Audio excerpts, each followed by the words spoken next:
جمعرات بھری مراد، کہتے ہیں نا بزرگوں کی الفاظ ہوا کرتے تھے، اور واقعی یہ بھری مراد ہے۔ روایتوں کے الفاظ ملتے ہیں کہ جمعرات کو جو دعا مانگی جائے وہ رد نہیں ہوتی، وہ لوٹائی نہیں جاتی۔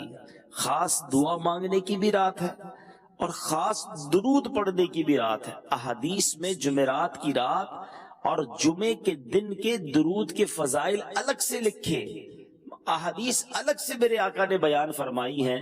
تو پیارے اسلامی بھائیوں، جب بھی جمعرات آئے، جب بھی جمعہ کا دن آئے، کثرت کے ساتھ درود پاک پڑھیں۔ پڑھتا رہوں کثرت سے درود ان پہ صدا میں، پڑھتا رہوں کثرت سے درود ان پہ صدا میں، اور ذکر کا بھی شوق پائے غوث و رضا دے۔ درود پاک پڑھنے کے بے شمار فضائل و برکات ہیں۔ مصطفیٰ جان رحمت شمع بزم ہدایت صلی اللہ تعالی علیہ وسلم کا فرمان عالی شان ہے کہ جو کوئی شخص مجھ پر 200 مرتبہ درود پاک پڑھے، اس کے 200 برس کے گناہ معاف کر دیے جاتے ہیں۔ اب یہاں کسی کے ذہن میں سوال آ سکتا ہے کہ 200 برس تو ہم نے جینا ہی نہیں ہے۔ جہاں جہاں حدیثوں میں یہ جو کوانٹٹی آتی ہے نا، 100 برس 200 برس، ایک اور حدیث پاک بھی ہے جو جمعہ کے دن 80 بار درود پاک پڑھے اس کے 80 برس کے گناہ معاف کر دیے جاتے ہیں۔ تو علماء یہ فرماتے ہیں اس سے مراد زندگی بھر کے گناہ ہوتے ہیں، یعنی کثرت سے رحمتیں نازل ہوں گی۔ اچھا، یہاں جب یہ 200 برس کے گناہ، 80 برس کے گناہ یا پچھلے سارے گناہ معاف کرنے کی بات ہوتی ہے تو اس سے مراد صغیرہ گناہ ہوتے ہیں، یاد رکھیے۔ کبیرہ گناہ جو ہوتے ہیں نا، وہ توبہ سے ہی معاف ہوتے ہیں۔ تو ہمیں ہر وقت کوشش کرنی چاہیے، ہر روز کوشش کرنی چاہیے کہ ہم توبہ کرتے رہیں، اور توبہ کرنا اللہ کو بڑا پسند ہے۔ یقین کریں، اللہ کو بڑا پسند ہے بندہ اس سے معافی مانگے۔ تو نبی پاک علیہ الصلوۃ والسلام آپ تو بخشے بخشائے ہیں، مگر آپ بھی روزانہ بعض روایتوں کے مطابق 100 بار استغفار کیا کرتے تھے، اللہ کے حبیب علیہ الصلوۃ والسلام۔ اور ہم سراپا گناہگار ہیں، گناہوں کے انبار ہیں ہمارے سر پر۔ کتنا وقت گزر جاتا ہے ہم توبہ نہیں کرتے، استغفار نہیں کرتے۔ تو استغفر اللہ استغفر اللہ استغفر اللہ یہ اپنی زبان پہ رکھیں۔ استغفر اللہ ربی من کل ذنب واتوب الیہ، یہ بھی ایک استغفار ہے، اس کو ذہن میں رکھیں، پڑھتے رہا کریں، کم از کم 100 بار پڑھ لیں، کتنی دیر لگتی ہے۔ بلکہ مزہ پتہ کیا ہے، استغفار کرتے وقت اپنے ذہن میں اس کا معنی بھی رکھیں نا۔ معافی مانگنے والا ہنستے ہوئے معافی نہیں مانگتا۔ آپ معافی مانگ رہے ہیں نا، یا اللہ معاف کر دے، میں اپنے گناہوں سے توبہ کر رہا ہوں، تو آپ کے دل کی کیفیت بھی ہو، آپ کے چہرے کی کیفیت بھی ہو۔ کیا ہی اچھا ہو آنکھیں بند کر کے مسجد کے کونے میں یا گھر میں بیٹھ کر میں اپنے گناہ یاد کر کے اللہ کی بارگاہ میں کہوں کہ استغفر اللہ ربی من کل ذنب واتوب الیہ، اے اللہ میں اپنے سارے گناہوں سے توبہ کرتا ہوں، معافی مانگتا ہوں، اپنے کرم سے معاف کر۔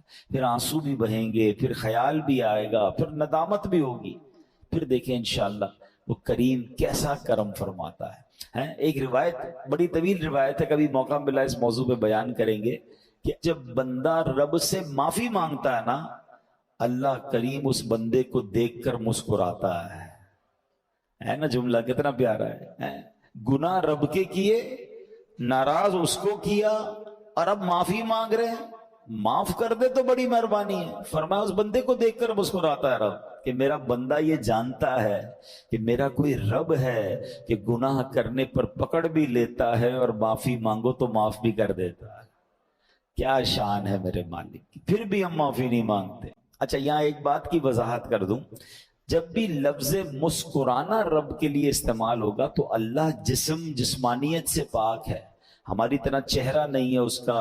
تو یہ جو مسکرانا ہے، یہ ایک طرح سے یوں سمجھیے کہ یہ یوں بتایا جا رہا ہے کہ اللہ اپنی شان کے مطابق مسکراتا ہے، گویا وہ اس سے راضی ہو جاتا ہے، اپنے بندوں سے راضی ہو جاتا ہے، اس کی رحمت اس پر برستی ہے۔ تو ہمیں استغفار جو ہے، توبہ جو ہے، وہ اپنی زندگی کا دستور بنانا چاہیے۔ کوشش کریں کہ روزانہ ایک پرٹیکولر تعداد میں استغفار کرتے رہا کریں۔ ارشاد فرمایا، یا ایھا الذین آمنو، اے ایمان والو، او یو بلیورز، اچھا یہ بات کس سے ہو رہی ہے؟ مجھ سے اور آپ سے ہو رہی ہے. اور کون فرما رہا ہے؟ رب فرما رہا ہے. اللہ ہم سے بات کرے تو ہمیں پتا تو ہونا چاہیے ہم سے کیا بات کی ہے. دنیا کا میسج مس نہ ہو جائے اس کی پرواہ. اللہ کا پیغام میرے لیے کیا ہے اس کی کوئی پرواہ نہیں ہوگی. تو ویسے تو ہمیں الگ سے ٹائم نکال کر یہ ساری آیتیں پڑھ لینی چاہیے. یہ 89 کے قریب آیتیں ہیں پورے قرآن میں جہاں اللہ نے مومنوں سے ڈائریکٹ بات کی ہے. یا ایہا الذین آمنو کہہ کر، اے ایمان والو کہہ کر. ٹھیک ہے، تو آج اسی میں سے ایک آیت انشاءاللہ ہم سمجھتے ہیں. اللہ کریم نے ارشاد فرمایا، یہ ہے پارہ نمبر 2 سورہ بقرہ آیت نمبر 172. ہم ایک سیکوینس کے ساتھ سیکھنے کی کوشش کر رہے ہیں.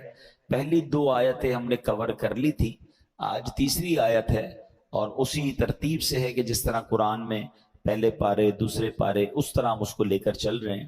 تو آج جو آیت ہے اس میں رب فرماتا ہے، یا ایہا الذین آمنوا کلوا من طیبات ما رزقناکم واشکروا للہ ان کنتم ایاہ تعبدون. ترجمہ، آسان ترجمہ قرآن کنز العرفان. اے ایمان والو، ہماری دی ہوئی ستھری چیزیں کھاؤ اور اللہ کا شکر ادا کرو اگر تم اسی کی عبادت کرتے ہو. کیا خوبصورت آیت ہے. یعنی اس آیت میں ہمیں 2 چیزوں کی گائیڈ لائن دی گئی ہے. کھانا کیا ہے؟ صاف ستھری حلال طیب چیزیں، اور پھر فرمایا اور اللہ کا شکر بھی ادا کرو. تو کچھ اس بارے میں سمجھتے ہیں کہ اس میں رب نے کیا فرمایا ہے. اب یہاں پر ارشاد ہوتا ہے اس آیت مبارکہ میں اللہ تعالیٰ نے اہل ایمان کو رزق حلال اور شکر الہی ادا کرنے کا حکم دیا ہے. حلال و طیب کیا چیز ہے؟ اس سے مراد وہ چیز ہے جو خود بھی حلال ہے، جیسے بکرے کا گوشت ہے، سبزی دال جو ہم چیزیں کھاتے ہیں، اور حاصل بھی حلال ذریعے سے کی گئی ہو، جیسے تجارت کے ذریعے ہو، وراثت کے ذریعے ہو، کوئی تحفہ دے، چوری رشوت ڈکیتی وغیرہ نہ ہو.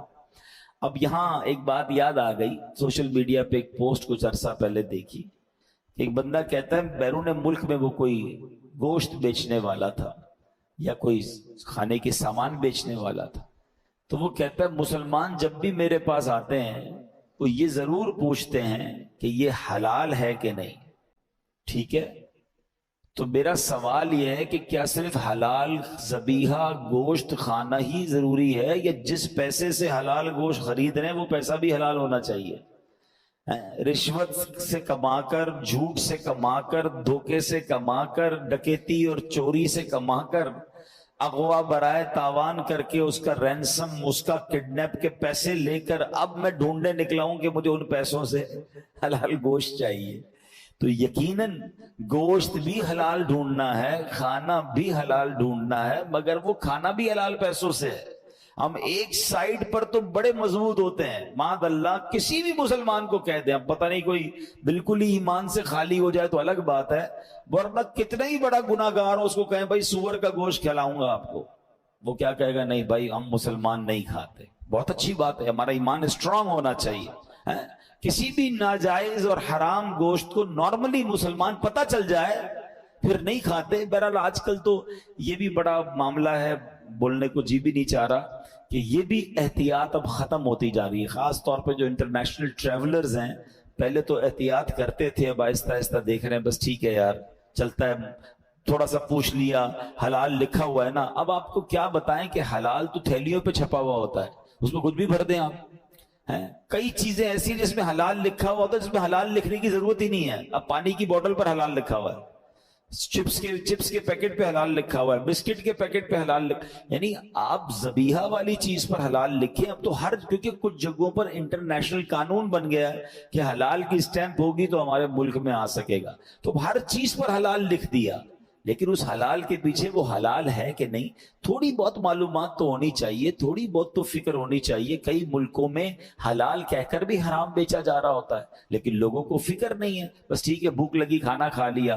حالانکہ ان کے لیے مشورہ یہ ہے کہ کسی بھی ملک میں جا کر آپ پر مرغی اور یہ گوشت کھانا واجب نہیں ہے. آپ سبزی کھا سکتے ہیں، اللہ نے ہمارے لیے ایک ایسی خوراک رکھی ہے جس کا حلال حرام کا مسئلہ نہیں ہے.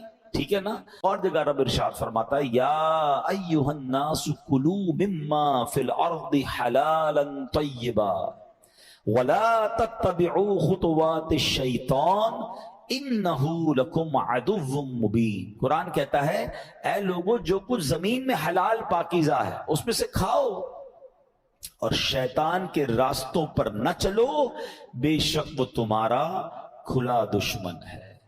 تو یہ بار بار قرآن کہہ رہا ہے حلال کھانا ہے، حلال کھانا ہے. حرام کھانا یہ ساری روحانیت کو برباد کر دیتا ہے. یاد رکھیے جس کے پیٹ میں حرام کا لقمہ جائے نا اس کی دعائیں قبول نہیں ہوتی، اس کی عبادتیں قبول نہیں ہوتی.